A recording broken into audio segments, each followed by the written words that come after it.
Hey Reddit, I'm not really Sam, but that'll do for this post. I'm 33, my wife, let's call her Jane, is 31. We've been together for 10 years, married for 8, and we have 2 kids. Our daughter Alex is 7, and our son Blake is 5.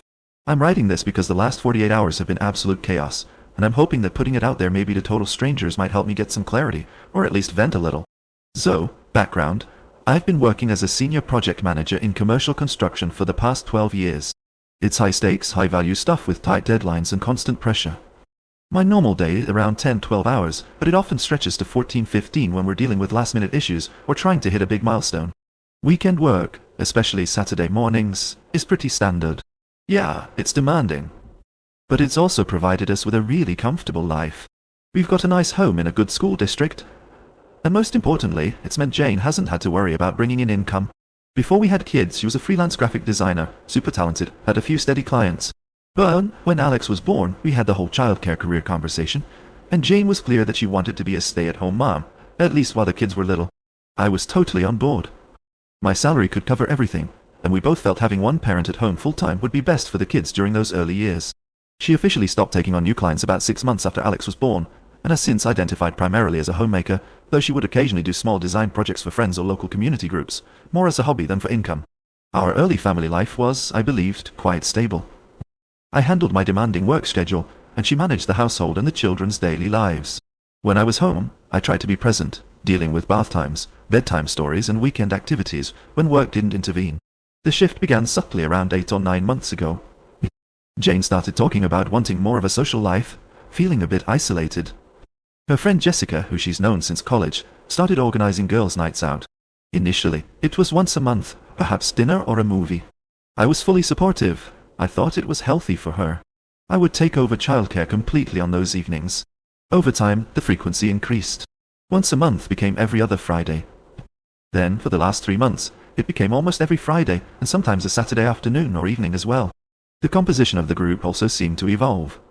Jessica was mentioned less, and newer names I didn't recognize started to pop up. Her behavior at home also began to change, though it was like a slow tide, easy to miss on a day-to-day basis. She became more engrossed in her phone, often smiling or quickly typing replies. But if I inquired, the answers were vague, just a funny group chat thing or planning the next outing. She began to invest more in her appearance for these nights out. New clothes, more time spent on hair and makeup. Again, I rationalized this as her enjoying her social life. The first concrete alarm bell, though small, was about 2 months ago when she put a new complex password on her phone. We had never had passwords that the other didn't know, not out of a policy of checking up on each other, but simply as a matter of convenience and openness.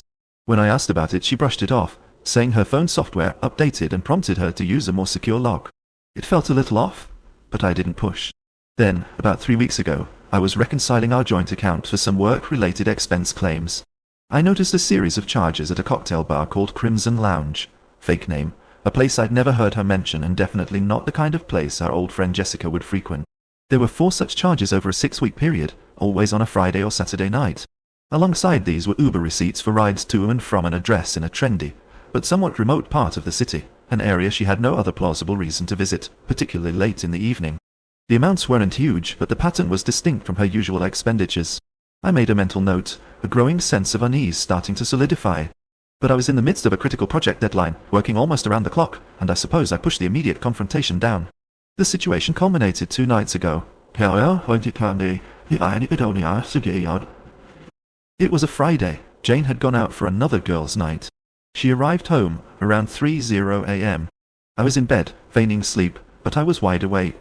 Work stress was a part of it, but the primary reason was this gnawing anxiety that had been building for weeks.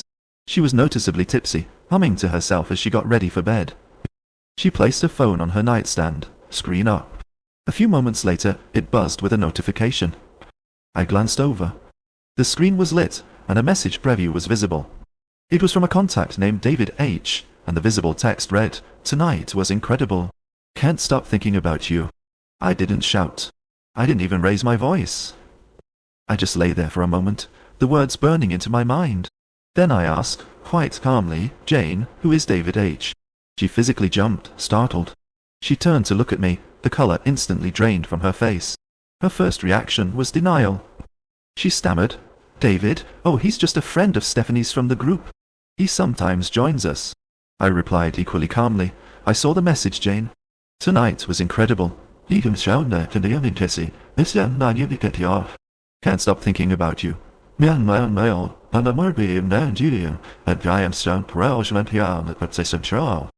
doesn't sound like a casual acquaintance from a group outing. That's when the facade shattered. She sat on the edge of the bed, turned away from me, and started to sob. The confession came out in broken pieces, a torrent of tears, apologies, and justifications. She had been having an affair with this man, David, for the past 4 months. He was someone she met at the Crimson Lounge during one of her nights out, a night when apparently her girlfriends were not present. Some of those subsequent girls' nights had been exclusively with him. She spoke of feeling lonely due to my long work hours, of feeling unseen and unappreciated. She said David paid her attention, made her feel alive and vibrant again. She repeated over and over that it was a horrible mistake, that she loved me, that she didn't want to destroy our family, our life together. I listened in silence for the most part. Our children were sleeping peacefully in their rooms, completely unaware that their world was fracturing. I didn't touch her. I didn't say much beyond asking a few clarifying questions about the timeline. Yesterday morning, after an entirely sleepless night spent in separate rooms, I moved to the guest room. The apologies continued. She looked terrible, her eyes red and swollen. She kept saying she would do anything to fix it. And then, in the midst of this supposed contrition, she proposed her solution. She asked, her voice trembling, but with an undertone of desperate hope, if we could consider an open marriage. She argued that her feelings for David were real and significant, but that she also loved me and wanted to keep our family intact. An open marriage, she suggested, would allow her to continue her relationship with David honestly, and I would be free to pursue other connections too if I desired. She framed it as a progressive, mature way to handle a complex emotional situation, a path to avoid the destructive route of divorce. I was speechless. It felt as if she was asking for my permission to continue her affair, to formalize it, to somehow absorb this other man into the fabric of our lives. I told her I needed time. I couldn't give her an answer. So here I am now, in my small home office, the door closed. Alex and Blake are watching Saturday morning cartoons downstairs. Jane is moving around in the kitchen, her presence a constant heavy weight. She's trying to act normal for the children, but it's a very thin veneer. My mind is racing. What are the implications? How do I even begin to address this? My immediate visceral reaction to the open marriage idea is revulsion. But I'm also trying to think strategically. What if saying no outright leads to her leaving immediately? What about the children? My priority has to be their stability and well-being. I work punishing hours. How would I manage as a single father? The thought is overwhelming. Has anyone ever been presented with such a scenario? An affair followed not just by a confession but by a request to integrate the affair partner into the marriage structure. What are the first steps I should take?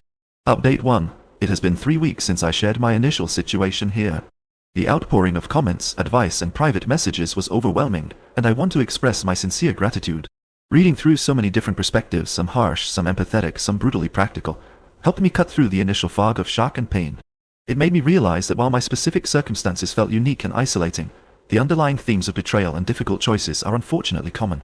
Several recurring questions and points for clarification came up, so I'll address those first. Many asked if there were prior signs of unhappiness from Jane, or if we had considered therapy before this. Looking back, her increased desire for girls' nights, and some general comments about feeling stuck in a rut could be interpreted as signs. However, she never communicated deep dissatisfaction or loneliness to me, directly in a way that suggested our marriage was in serious trouble. Whenever I asked if everything was okay, or if she wanted to talk, she would usually say she was just tired or stressed from the kids. We had not considered therapy. I genuinely believed, perhaps naively, that we had a fundamentally strong, if sometimes stressed, marriage. Her apology, as I mentioned, was filled with tears and self-recrimination. But its proximity to the open marriage proposal, retrospectively, tainted its sincerity for me. It began to feel less like true remorse for the betrayal and more like regret for getting caught, followed by a quick pivot to her desired outcome: keeping her affair partner without losing the stability of her marriage and family. She described her feelings for David as something that had taken her by surprise, and that she was terribly conflicted, believing an open arrangement was the only path that didn't involve shattering everyone's lives. The most consistent piece of advice, and the one that resonated most strongly with my need for concrete action, was to consult with a lawyer. I scheduled an appointment within 2 days of my original post. I found a reputable family law attorney through a bar association referral. That 1-hour consultation was possibly the most clarifying and empowering hour I've had in months. The lawyer was direct, professional, and explained the legal landscape of divorce, custody, and financial settlements in our state. She advised me, irrespective of any reconciliation attempts, to begin meticulously documenting everything. Jane's behavior, my involvement with the children, financial expenditures, and any communication regarding her affair or the open marriage proposal. She explained that such documentation could be vital in protecting my interests, and crucially the children's interests, should divorce become the path forward. She also discussed the potential implications of an open marriage agreement on divorce proceedings, noting it could complicate matters, but that evidence of pre-existing infidelity and current conduct would still be highly relevant. After that meeting, and after days spent rereading comments here and thinking through the wreckage of my marriage, I arrived at a difficult decision. The notion of an open marriage, particularly one initiated by infidelity and so clearly weighted in Jane's favor, was something I could not genuinely accept. However, an immediate aggressive confrontation or outright rejection of her proposal also felt risky. I worried she might become more secretive, or that it could trigger a rash decision on her part that would negatively impact the children before I was prepared. So, I formulated a plan, a strategy that my lawyer acknowledged as a reasonable if emotionally taxing approach in the short term. 1. I informed Jane that I was willing to consider her open marriage proposal. I chose my words carefully. I did not say I agreed. I expressed that it was a radical idea, that I was still processing the affair, and that if we were to even begin to explore such a path, it would require immense effort, professional guidance, and absolute transparency from her. I told her I would need time to think, to research, and to see if I could even entertain such a concept. I suggested that a prerequisite would be her telling me everything about David, their relationship, and her expectations. I also floated the idea of us seeking couples counseling, specifically to navigate this, knowing full well this was a delaying tactic on my part. The primary goal here was not to save the marriage via this route, but to buy myself time, to prevent her from digging in her heels or trying to hide her actions further, and to allow me to begin my own preparations. 2. Acting on my lawyer's strong recommendation, I hired a licensed and reputable private investigation firm. This was a significant step, and not one I took lightly, but I understood its necessity. Their brief was to discreetly document Jane's activities, specifically her meetings and interactions with David, her time spent away from home, particularly when she was supposed to be caring for the children, and any general conduct that could be construed as neglect of her parental responsibilities or misuse of marital assets. They began their work approximately 2 weeks ago. The cost is considerable, but I view it as an investment in securing a fair outcome for myself and my children. 3. I have become incredibly diligent about documentation. I started a secure digital journal, password protected and backed up. In it I log daily entries, Jane's comings and goings, the explanations she offers, her level of engagement with the children, her moods, any significant conversations paraphrased as accurately as possible, and copies of texts or emails related to her affair or plans with David. I also track my own activities, particularly everything I do for and with the children. Concurrently, I have made substantial visible changes to my own schedule to assume the role of primary caregiver. This was the most challenging logistically. I had several frank discussions with my direct supervisor and HR department, explaining that I was dealing with a serious family matter requiring me to have more predictable hours and less travel for the foreseeable future. I didn't disclose the specifics of the affair, but emphasized the need to be the stable parent for my children. They were surprisingly understanding and have allowed me some flexibility, which involves me working intensely focused hours while at work, and then continuing remotely late into the night after the children are asleep. I now handle all morning routines for Alex and Blake, breakfast, getting them ready, the school run. I pick them up from school or after-school activities. I attend every school meeting, every doctor's appointment. I cook their dinners, help with homework, and manage their bedtime routines. This shift is not solely for legal leverage, and I do not hide him. My children are my absolute priority, and they need consistency and a present parent more than ever. 4. As advised by my lawyer, I've also taken steps to fully understand and secure our financial situation. I've gathered copies of all bank statements, investment records, credit card bills, tax returns, and property deeds. For the past 5 years, I consulted with a financial advisor independently to understand my own financial standing and to plan for potential future scenarios. I opened a separate bank account in my own name for my salary deposits moving forward, though I continue to contribute to joint household expenses from our existing joint account, monitoring it closely for any unusual withdrawals by Jane. Jane's reaction to my statement that I would consider her proposal was one of relief. It was as if a massive weight had been lifted from her shoulders. She genuinely seems to believe that I am open to this idea in our lives. As a result, she has become startlingly open about her ongoing relationship with David. She will casually mention, "Oh, David and I are planning to try that new XYZ place on Friday," or "David had a really stressful day at his office." Hearing his name spoken so freely in our home is a constant jarring reminder of the situation. It takes a significant amount of self-control to maintain a neutral expression. She has made no substantive moves towards the transparency or trust building I mentioned as conditions. Her version of transparency is simply informing me of her plans with him, seemingly expecting my approval. The private investigator has already provided several updates. They are professionals and have been discreet. Their initial reports confirm frequent meetings between Jane and David, both during daytime hours when she is ostensibly running errands. They have photographic evidence of them together at restaurants, parks, and entering and leaving a specific apartment building, which they believe to be David's residence. More concerningly, they have documented 2 instances in the past week where Jane delegated childcare to a hastily arranged babysitter. Once for Blake's after-school soccer practice pickup, and once for an evening when she told me she was going for an errand while she was observed meeting David. These instances are being meticulously recorded. My increased involvement with Alex and Blake has been the one genuinely positive development in this mess. They have responded well to the consistency and my focused attention. Alex, who is quite perceptive, has commented a few times, "Mommy goes out a lot now, and you pick us up from school all the time, Daddy." I like that. I've kept my answers vague and reassuring, avoiding any negative comments about Jane. The truth is, it's exhausting. I am essentially functioning as a full-time single parent, while juggling a high-pressure job and the immense emotional strain of this duplicitous existence. Sleep is a luxury. The atmosphere within our home is deeply surreal. We are roommates who share children and a history. Jane is often buoyant, almost cheerful, seemingly unburdened now that her secret is out, and she believes a path has been cleared for her to have what she wants. She makes small talk about groceries or school notices. There are no meaningful conversations about our marriage, our past, or our future beyond her occasional optimistic remarks about how people make all sorts of arrangements work these days. My lawyer is satisfied with the direction we are taking, and the quality of the information being gathered. He has stressed that demonstrating a consistent pattern of my being the primary caregiver, coupled with evidence of Jane's ongoing affair and any associated neglect or financial impropriety, will significantly strengthen my position should this proceed to a contested divorce, particularly concerning child custody and spousal support claim. How long I can sustain this tightrope walk, I do not know. Each day is a performance. But for now, this is the strategy. The objective is clear: to protect my children, secure their future, and ensure that if our marriage is to end, it ends on terms that are fair and reflective of the reality of Jane's choices. Not her idealized version of an open life, built on my silent suffering. Thank you once more for the space to write this. I anticipate a long road ahead, and will update again when there are substantial developments. Update 2. Final update. It has been 14 months since my original post, which feels like a lifetime ago, and approximately 13 months since I provided my first update. The journey since then has been full of difficulties, but it has reached its legal conclusion, and I believe it's appropriate to share the final outcomes, both for my own sense of closure and for those who invested their time and thoughts in my situation. The 3 months following my last update were perhaps the most challenging phase of this entire ordeal. I continued the charade of considering Jane's open marriage proposal, while living under the same roof. The private investigator's work continued, yielding a comprehensive portfolio of Jane's activities. Her involvement with David didn't just continue, it intensified. She became bolder, often staying out late on weeknights, citing various social engagements or freelance work that the Pie's reports consistently revealed were rendezvous with David. There were documented weekend afternoons spent at his apartment, and even a 2-day wellness retreat.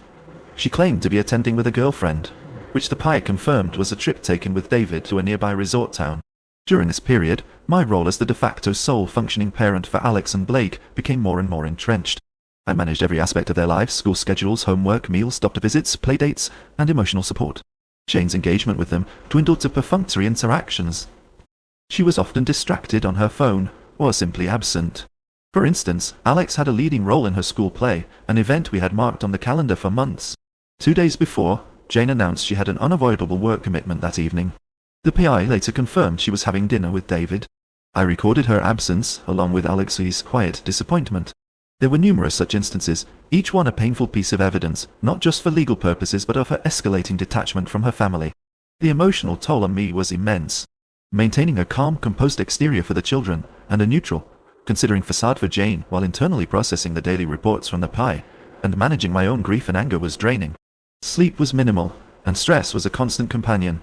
The decision to file for divorce was made in consultation with my lawyer after nearly 5 months of this. We had a substantial body of evidence, detailed timelines, photographic and video evidence from the PI, financial records showing her spending on David, including cash withdrawals before her outings and charges for gifts and meals I could tie to their meetings, and my own exhaustive log of her parental absenteeism versus my full-time caregiving. My lawyer was confident we had a very strong case, not just for divorce on grounds of adultery, but for securing primary custody and arguing against significant spousal support due to her conduct. The logistics of filing were carefully planned. I secured a new lease on a house in the same school district to minimize disruption for Alex and Blake. On the day of filing, while Jane was out, reportedly at a yoga workshop, which the PI confirmed was an afternoon at David's, I moved the children and our essential belongings to the new residence. Jane was served with divorce papers and a motion for temporary primary custody that evening upon her return to a nearly empty house. Her reaction, as relayed to me later through legal channels: I initiated a strict no direct contact policy, with all communication to go through lawyers or a court-mandated co-parenting app for child-related logistics only, was one of utter shock, followed by intense anger and accusations of betrayal. She had genuinely believed I was slowly coming to terms with her vision of an open marriage. The revelation that my consideration had been a calculated strategy to gather evidence against her was, by all accounts, a devastating blow to her narrative. The divorce proceedings were contested, though not as protracted as they might have been, thanks to the sheer weight of our evidence. Jane, through her legal counsel, initially pushed back hard. She sought joint physical and legal custody, significant spousal support, citing her years as a stay-at-home mother, and a larger share of the marital assets. Her lawyer attempted to discredit the PI's evidence as an invasion of privacy, and painted me as vindictive. We had several hearings before a judge. My lawyer presented our case. The PI's testimony, supported by his detailed reports and visual evidence, was compelling and irrefutable.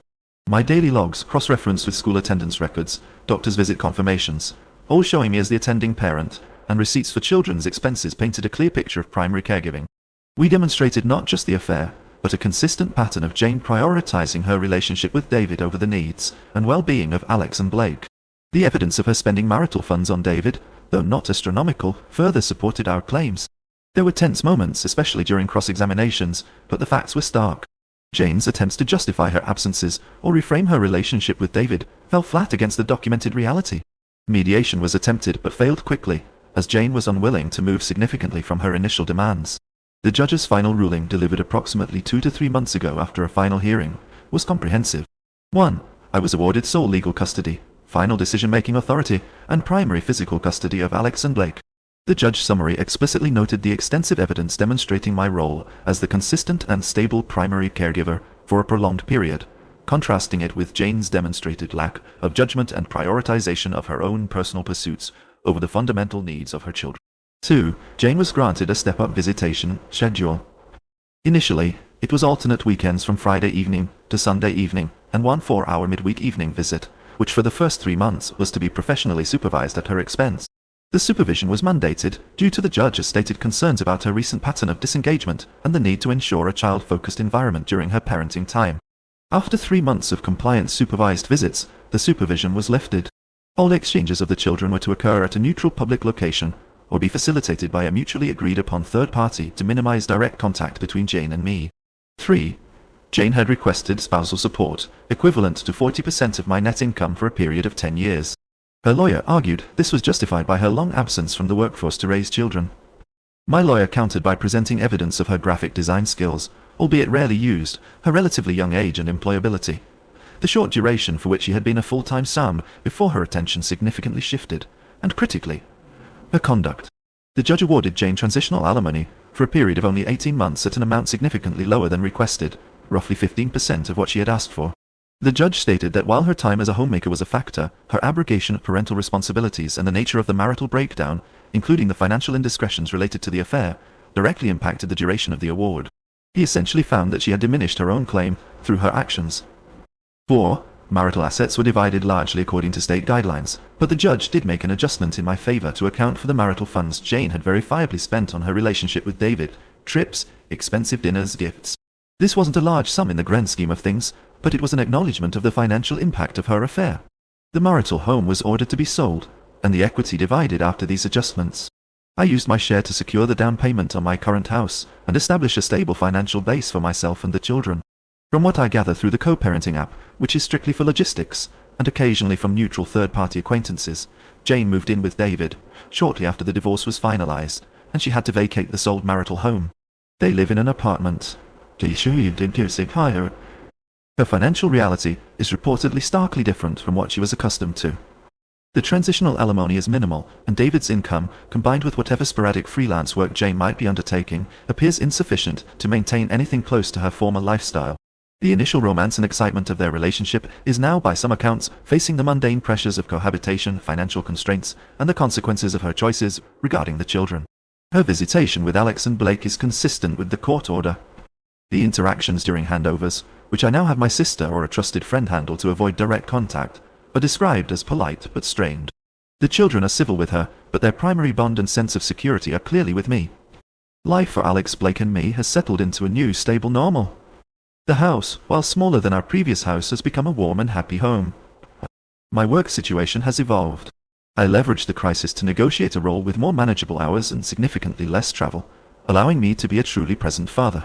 It meant a slight reduction in pay, and perhaps a slower career trajectory, but the trade-off for my children's well-being is one I'd make every time. They are thriving. They are doing well in school, have a good circle of friends, and while the divorce was undoubtedly a difficult experience for them, they have shown incredible resilience. Our bonds are stronger than ever. I want to thank this community again. This will be my final post on this chapter of my life. My focus is now entirely on the future, on raising my children, and on building a new life with them.